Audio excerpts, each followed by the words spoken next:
sala, Temos. Eu aproveitava para fazer umas palavras iniciais. Isto é só falar. É só carregar, só ligar. Isto?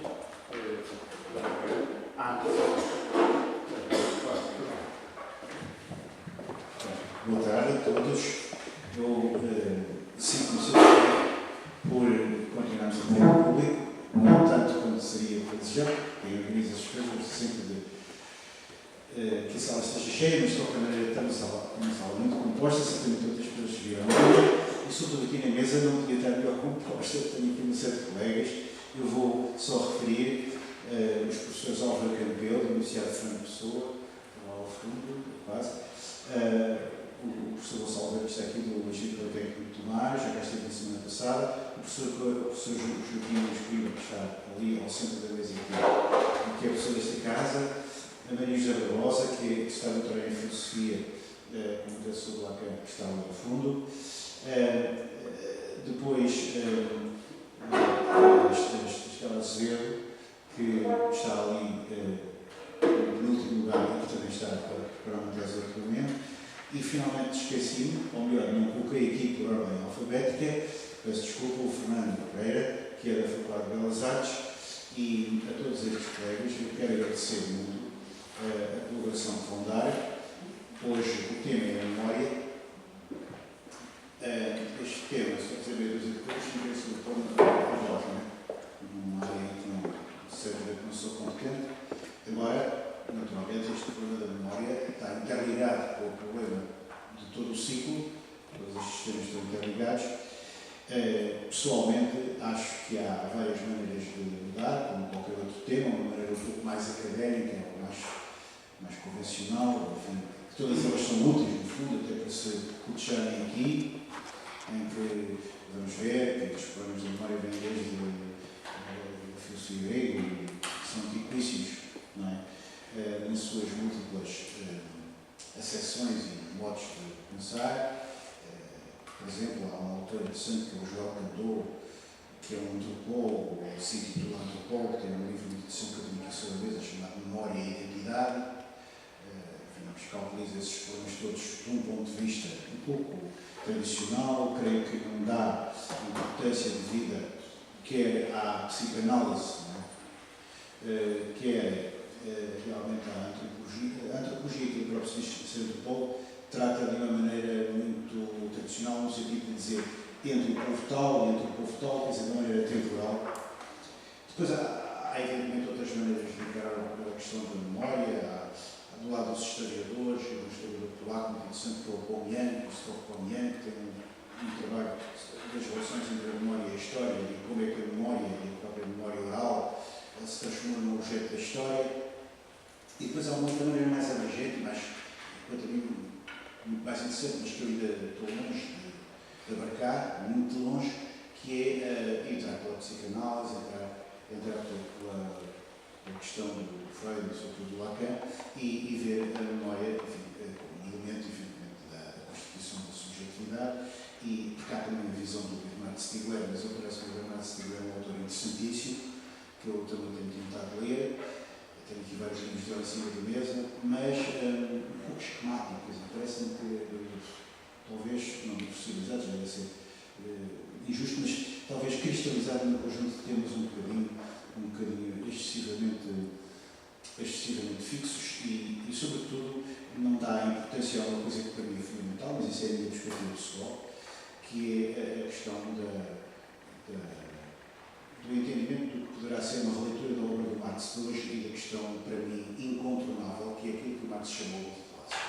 No fundo, toda a sociedade está baseada numa profunda visão de interesse e hoje, mais que nunca, quer dizer, só mesmo uma pessoa que não esteja atenta, creio eu, que não percebe isso. E, portanto, essa diluição, esse não entendimento, e depois o facto de o Stiegler passar ou em psicanálise só ter ficado no Freud e não querer ver mais para além do Freud, é uma coisa absolutamente redutora. Mas isto é a minha perspectiva pessoal. Depois há realmente esta nova visão, um filósofo que estávamos agora aqui a referir a algumas pessoas, que é o Slavoj Zizek, que oferece uma dificuldade que é esta. Ele tem um aspecto popstar, ou nos dizem que é o Elvis Presley da filosofia, e é preciso passar esse ecrã, que é de facto um ecrã, uma espécie de como aquelas pessoas que vão à praia e que a praia tem uma maré tão baixa que a gente não consegue tomar banho, tem que andar 1 quilómetro, não é? Ele também oferece essa assistência. Mas é importante passar dessa fase um pouco, digamos, carnavalesca para perceber que se trata, no meu entender, do caçador neste momento, dos que eu conheço, não é? Mais interessante, talvez juntamente com o João Jagara, tem coisas muito interessantes, mas enfim, mais interessante e mais que me suscita mais o desejo de ler e perceber o que é que ele de facto no fundo quer, que é a articulação de Hegel com a psicanálise lacaniana. E ele tem já discípulos, não é? Um deles é o Adrian Johnston.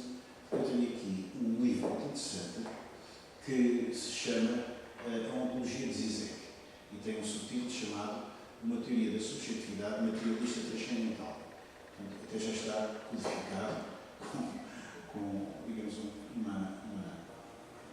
uma tipologia, digamos, das perspectivas atuais sobre estes problemas.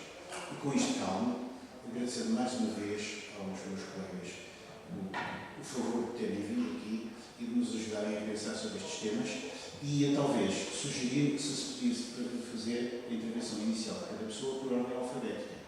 Não é? Pode ser, em primeiro nome, mas nesse caso, talvez o professor Álvaro Campelo pudesse então iniciar.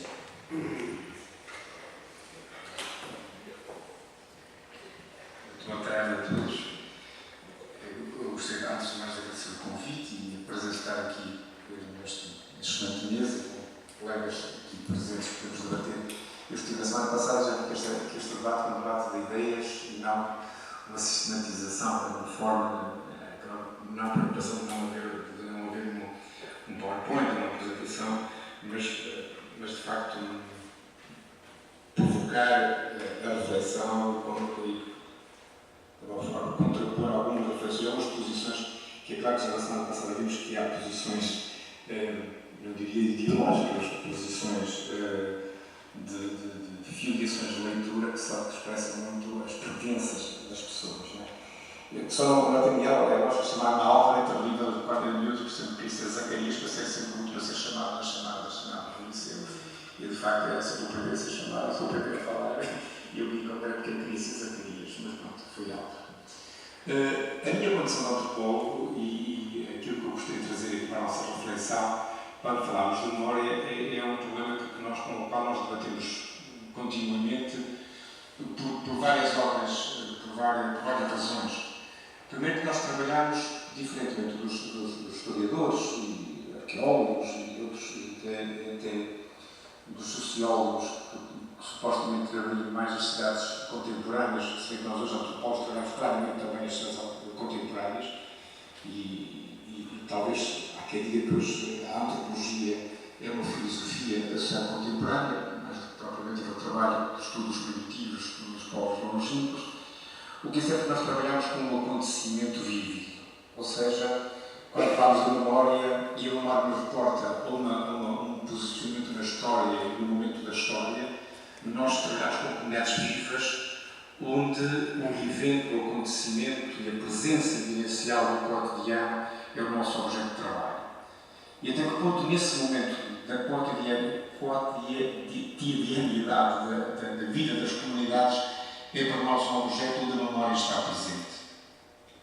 E isso tem também como, por exemplo, com histórias orais, com histórias de vida, que é um dos nossos métodos de investigação, necessariamente se confronta com as memórias históricas. Até porque, cada vez mais, quando trabalhamos com os objetos do conhecimento, com aquele real, entre aspas, cada vez mais trabalhamos com algumas reservas, alguns arquivos da memória que são, nomeadamente, a fotografia, o cinema, e objetos de estudo que cada vez são mais procurados pelos antropólogos, para além de outras ciências sociais. E, de facto, a relação com o tempo, até que ponto o tempo está ali presente e até que ponto a representatividade da memória tem alguma coisa a ver com a realidade das vivências e tem a ver com a realidade e também com o discurso da verdade.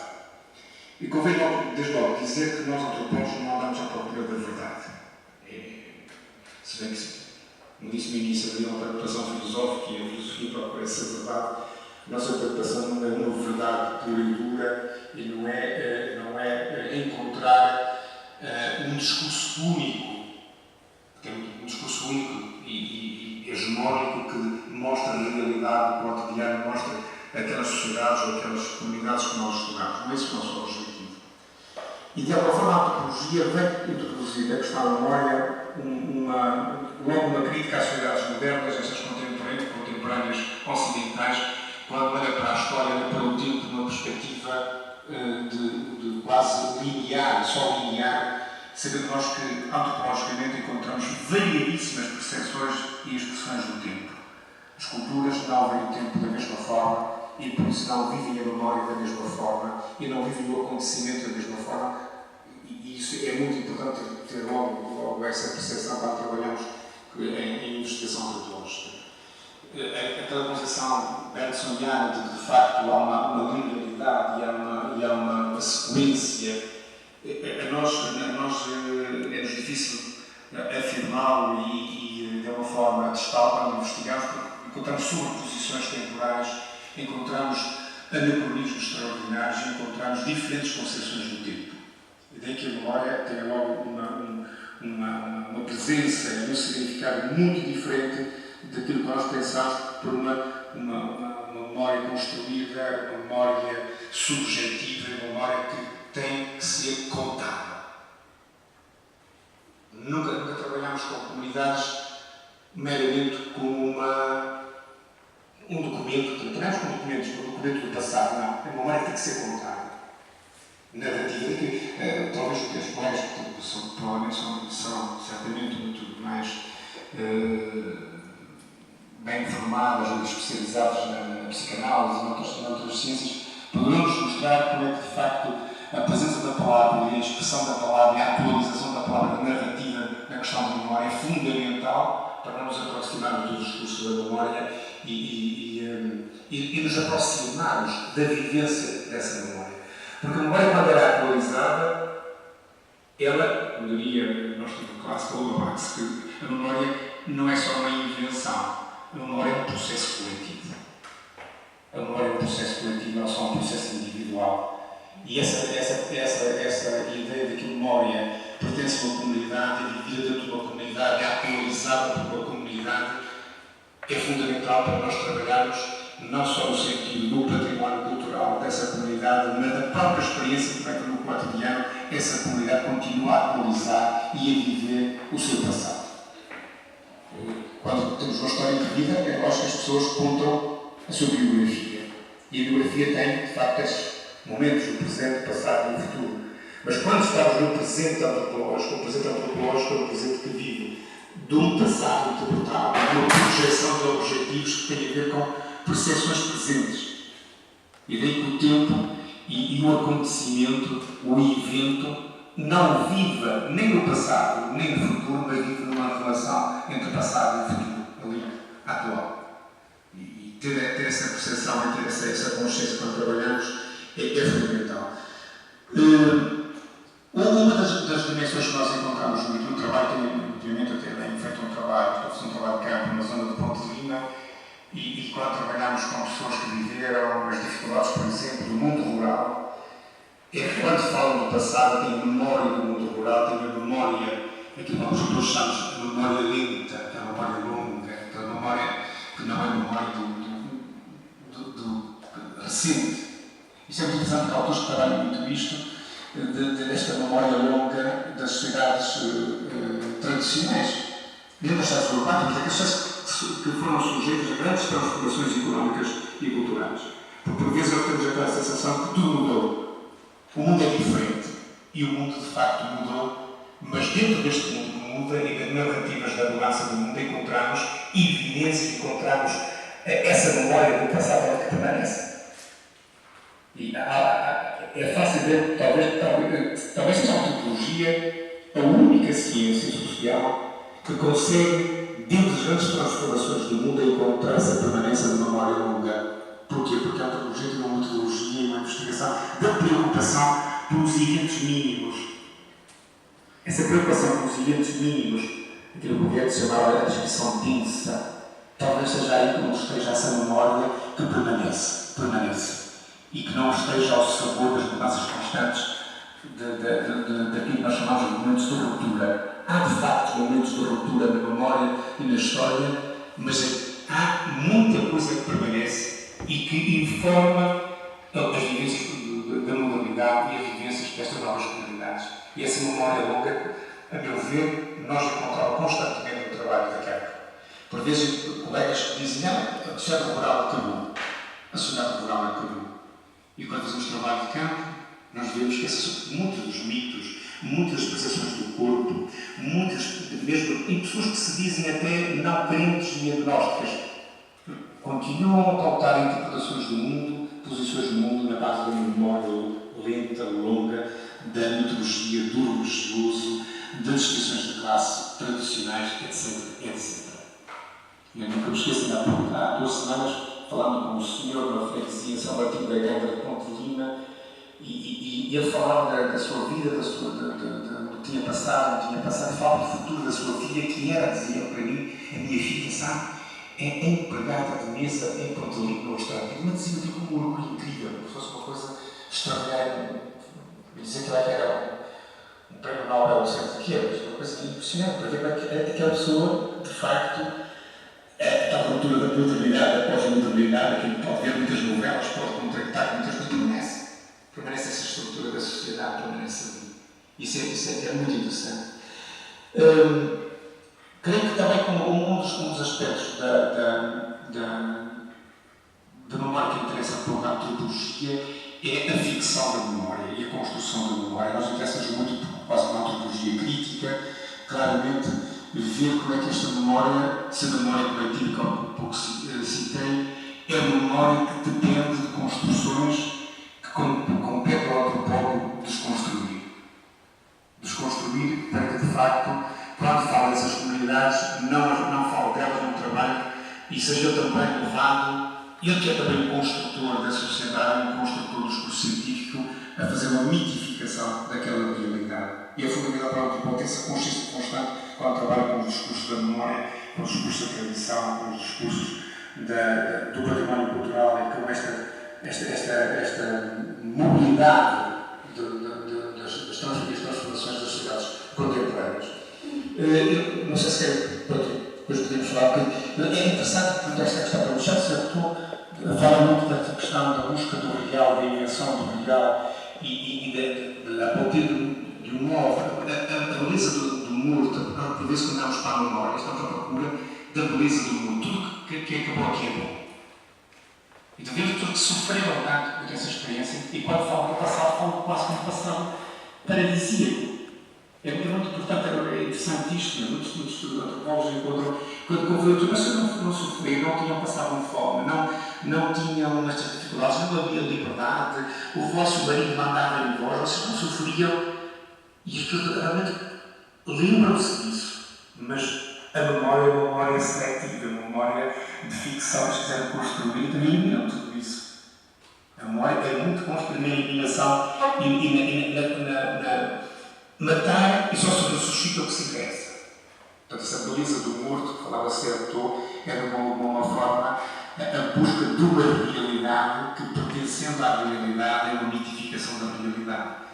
E muita gente consegue viver a memória. O Certeau diria que a memória não é um papel, não é um saco do lixo, não é uma coisa que ficou para trás. A memória é uma reserva cultural de um povo, de uma comunidade, onde pode ser buscar a inovação e a criatividade, a poiesia de construir o mundo. E essa perspectiva é muito interessante porque mostra que nada surge sem esta consciência da memória, nada surge. Tudo lá é solidificado nessa memória, mas é uma memória que convém às sociedades contemporâneas estudá-la e dar, de uma forma, provocar o acontecimento destas coisas. Por vezes, essas comunidades não têm uma relação de memória muito real, muito mais de uma ficção e muito mais de uma invenção propriamente essa é tipo de viver, que foi muito excelente. Nós sabemos do facto biológico, o nosso cérebro com conformidade, memórias de recentes, memórias muito que se sedimentam, tudo, mas memória cultural é uma memória de seleções. De seleções. Não é? E por vezes nós queríamos esconder. Quando o antropólogo está a entrar um poeta, sabe certa informação e provoca na discussão com os seus informantes isso, ele é visto como um intruso e um provocador de alguma forma. Eu senti muito isso muitas vezes. Porquê que eu pergunta isso? Eu não quero pensar nisso. É interessante isso, não é? Não sei se viu este fim de semana, ou estes dias, aparece uma edição de um livro do João Pina, um fotógrafo, né, sobre a Operação Condor, e ele fez aqui a exposição, a primeira exposição de sobre esse livro, foi feita no Porto, num congresso, e eu fui comissário dessa exposição, e falava com o João Pina, e ele, para entrevistar aquelas pessoas que foram vítimas do regime fascista na Argentina, na América Latina, a maior parte das pessoas não se queriam confrontar com essa memória, uma memória dolorosa, não é? Mas a partir de um certo momento podem confrontados a fazer a sua reinterpretação seletiva, claramente seletiva da memória. E as sociedades são assim, selecionam a memória. Eu poderia ter passado depois, diria mais coisas. Posso seguir a ordem alfabética? Não sei se estou com isso. Eu seria agora o nosso colega Fernando Pereira. Bom, boa tarde. Antes de mais, agradecer o convite, tenho todo o gosto de estar aqui. É uma temática que me diz muito, tanto ao nível do pensamento como ao nível do próprio curso que tenho feito enquanto artista e dos trabalhos que vou realizando, que estão todos intimamente ligados com esta problemática, se bem que de algum modo mais ou menos indivíduo. Eu ia aproveitar para dar continuidade ao que o meu colega disse, dando início a esta intervenção, referindo uma noção que gosto muito e que confrontei com ela no início dos anos 90, que é uma noção do Frederick Jameson, num famoso livro que se chama A Teoria da Pós-Modernidade, onde ele diz que o capitalismo tardio vive o que ele designa como uma esquizofrenia social. Ora, a esquizofrenia social que o Jameson se refere é uma esquizofrenia em que todos estamos, por assim dizer, a ser vítimas de uma espécie de fratura no tempo, em que a cadeia que engloba o tempo, o passado, por exemplo, e o futuro está cingida e, logicamente, a grande vítima que aparece em primeiro lugar é a memória. Daí essa atualização, há bocado o Vítor falou no George Agamben, e ele refere que o presente é perpétuo e que, ao dizer que o presente é perpétuo, e que há uma nova espécie de classe que é o que ele designa como a burguesia planetária, que se revê unicamente como forma de cultura do presente na publicidade da televisão. Portanto, há aqui algo que remete para um problema que me parece que é fundamental quando se está a trabalhar na memória, ou a partir da ideia de memória, que é esta compressão absolutamente impossível de trabalho, de ver, do tempo e a consequente expansão do espaço com que estamos confrontados hoje e com que somos vulgarmente confrontados com essa palavra tão gasta que se chama globalização. A globalização impõe-se porque o espaço se impôs e todas aquelas famosas narrativas, como chamavam de Otávio, que acreditavam no tempo, que acreditavam na possibilidade de encadeamento de temporalidade falharam e hoje estamos creio eu, numa situação de resistência a todo esse envolvimento. Eu diria até que, se calhar, em termos do que é a política global deste capitalismo, ou seja, ou se quiser chamar a isto que agora nos governa, a memória é assim uma espécie de alvo a bater, porque a compressão que o tempo está a impor sobre nós, sobretudo a partir desta espécie de ser total que nos foi imposto com as tecnologias digitais, às quais nós aderimos muito alegremente, sem questionar o que é que isto está a trazer.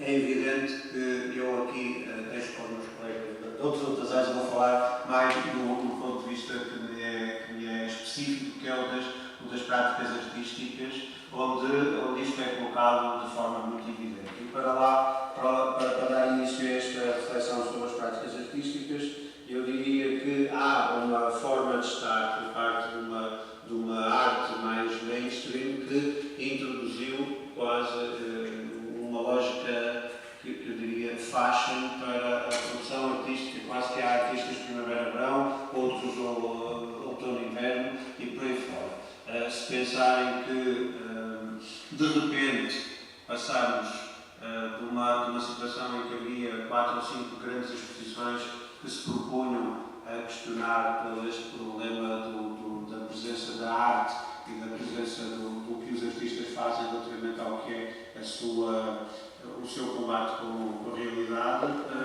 de repente passamos para uma situação em que, dessas 5, o mundo já chegou a ter mais de 200 bienais espalhadas pelos sítios mais distantes que se possam imaginar. Portanto, há aqui uma compressão absoluta no que diz respeito a algo que é necessário tanto para quem produz o objeto artístico como para quem recebe o objeto artístico, que é a necessidade absoluta de pensar. E de pensar no sentido de parar, para estar em frente ao trabalho, perceber como é que esse trabalho se intromete com ele e sobretudo, para que tenha tempo para o fazer. E reparem que, com esta profusão de grandes exposições que se vulgarizou por todo o mundo, as pessoas estão confrontadas com um problema terrível em que, sei lá, um tipo vai à Bienal de Veneza, tem um bilhete das 10 às 6 da tarde e tem que ver 500 artistas, portanto não há como resolver isto. E as pessoas deixam-se estar, a meu ver, de forma demasiado passiva perante esta situação. Agora, há um outro lado, há sempre um outro lado, eu quero acreditar nisso, e há uma série de pessoas que se dedicam a produzir os objetos artísticos que se recusam a participar nesta festa global em que tudo tem que ser muito rápido e muito superficial para que as pessoas não tenham que perder muito tempo a pensar. E nesse sentido eu queria-vos trazer aqui uma reflexão que tenho feito a partir do trabalho que desenvolvo, e isto curiosamente é engraçado porque nas últimas 2 semanas tenho estado muito envolvido com isto por causa de um seminário de doutoramento que há lá na faculdade e onde estou a trabalhar exatamente com os estudantes de doutoramento este problema do tempo e da memória, portanto está aqui tudo muito ativo. E a reflexão que eu tenho feito e que me parece que é fundamental, embora possa parecer que não tenha a ver com a matemática, tem tudo a ver com a matemática, é que esta compressão do tempo, este acelerar do tempo para medidas que são extra-humanas introduzidas pela tecnologia digital, fez com que todos nos tornássemos impacientes com o tempo. E se somos impacientes com o tempo, somos impacientes com tudo o que remete a essa ideia de tempo e, evidentemente, que a ideia de memória está intimamente ligada a esta questão.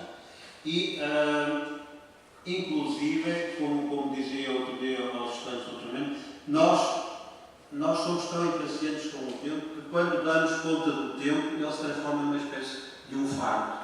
Portanto, o tempo tornou-se de tal maneira instantâneo, nós queremos a instantaneidade de tudo, inclusive os mídias estamos sempre a remeter para aquele reclamozinho direto, que é para ser o tempo real, já não é o tempo da narrativa, o tempo da ficção, o tempo do passado, porque isso não interessa. Interessa que seja o mais real, o mais instantâneo possível, ou seja, o presente perpétuo e nada de confrontos com o que já passou.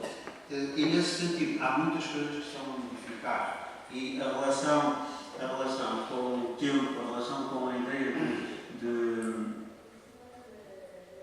de estar ativo relativamente ao tempo, também no que diz respeito à própria prática artística e no que diz respeito à recepção da obra de arte, do meu ponto de vista, também se está a alterar radicalmente. E está a alterar porque as pessoas são confrontadas diretamente com esta impossibilidade de recolher tudo o que lhes é proposto, e a própria relação de impaciência que as pessoas têm com o tempo não nos permite estar. É fácil, todos nós já tivemos esta experiência, por certo, que é ir ali a Serralves e ver que as pessoas veem as obras a correr. Quando há uma obra, um vídeo para se ver 20 minutos, é raro a pessoa ficar lá aos 20 minutos, dá uma espreitadela e sai para ver as outras obras, porque é assim que tem que ser. Portanto, inclusive, os artistas inventaram uma coisa fantástica, que é o loop, em que se faz uma obra de 30 segundos e está sempre a fazer loop, e assim já é possível responder ao problema. Ora, eu encontro-me no vértice oposto a esta situação, e acho que eu não tenho que fazer loops para as pessoas verem rapidinho aquilo que eu quero. Eu faço aquilo que me apetece, e se for preciso estar meia hora, que seja a meia hora. E nesse sentido, aqui há uns anos, como sempre, às vezes por um pedido que surge, que nós não temos consciência dele, mas que depois começa a fazer todo sentido, estava a fazer um vídeo, e era um vídeo bastante lento, e decidi chamar esse vídeo Paragem.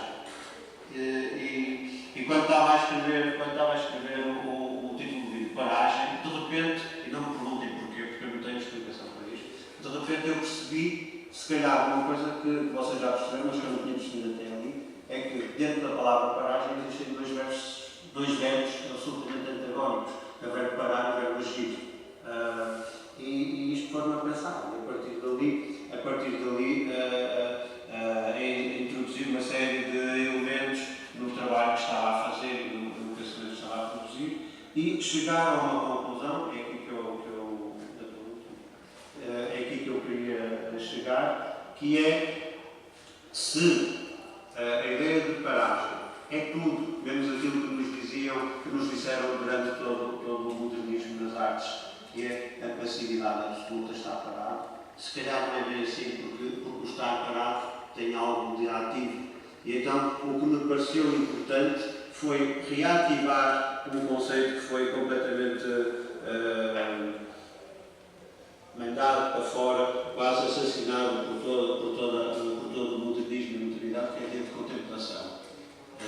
A ideia de contemplar foi totalmente destruída a partir das vanguardas artísticas iniciais do século XX, e de repente eu percebi que se calhar a ideia de contemplação neste momento é uma ideia de resistência fortíssima, porque é exatamente a possibilidade que nós temos de, ao estar parados, em frente a uma obra, nós estamos completamente ativos. Nós somos tudo menos passivos, porque a ideia de receber um trabalho, a ideia de julgar esse trabalho, é algo que é profundamente ativo e nada de passividade, como era aparentemente colocado. Portanto, a partir de determinada altura, a partir desse vídeo, eu tenho-me dedicado com muito afinco a perceber até que ponto é que é possível explorar esta condição do que eu batizei de contemplação ativa, uma ideia, eu coloquei a palavra ativa para separar um bocadinho as áreas da ideia de contemplação anterior à guerra com o modernismo, mas que me parece que é importante, uma vez que permitirá, de algum modo, para já separar águas e depois esclarecer alguns equívocos. Por exemplo, eu fui confrontado, fomos todos confrontados nos últimos 20 anos com uma ascensão de uma ideia, de uma noção que é cada vez mais universal e que acompanha esta necessária ideia de instantaneidade, que é a famosa noção de interativo, a famosa noção de interatividade. Tudo tem que ser interativo, tudo tem que ser interatividade, todos temos que nos ser emoções e fazer coisas quando estamos a ver a obra ou quando estamos a ver uma exposição. Isso mete muita impressão. Mete muita impressão porque me parece que é exatamente o oposto do que a palavra quer dizer, e a interatividade conduz diretamente, do meu ponto de vista, à passividade absoluta, ao contrário da chamada contemplação ativa, que conduz à atividade. interatividade máxima. Porquê é que eu digo isto? Digo porque a interatividade e nós não faltam várias exposições e festivais de coisas interativas em que nós somos colocados perante uma situação já não de produção de pensamento, de produção de juízos sobre determinados objetos ou determinadas imagens que temos à frente, isto é, como espectadores, nós somos transformados em jogadores. Nós temos que jogar, temos que carregar em botões, temos que participar ao modo daquilo e este problema é algo que determina a proeminência do tempo instantâneo. E isso é algo com o qual eu estou minimamente de acordo e que trazia esta noção para aqui para discutirmos, para a possibilidade de aprofundarmos mais. Não sei se ainda tem Não, 10 minutos já sou uma coisa que só isto é a mesa de não falar tanto que depois as pessoas. Não, mas eu não estou com isto porque está a falar bem. Eu nem quero exercer esse papel. É só dizer que. Espera, depois também eu gostei disso. Só uma referência final. Um artista que neste momento está a atingir um nível de visibilidade que é grande e que tem uma posição muito peculiar no universo da arte, que é um artista alemão que se chama Tino Sehgal. O Tino Sehgal é um artista que vem da dança, depois recusa todo o universo da dança e propôs-se a fazer um curso de economia política e passa 5 anos a fazer um curso de economia política e depois entra no universo da arte contemporânea. Mas entra no universo da arte contemporânea de uma forma completamente, eu diria, estranha, porque o Tino Sehgal recusa-se a produzir qualquer espécie de trabalho artístico que envolva objetualidade ou que envolva documentação ou que envolva algo que fique do ponto de vista da memória para além do que ele chama dos live encounters, das memórias físicas de cada um. E então isto está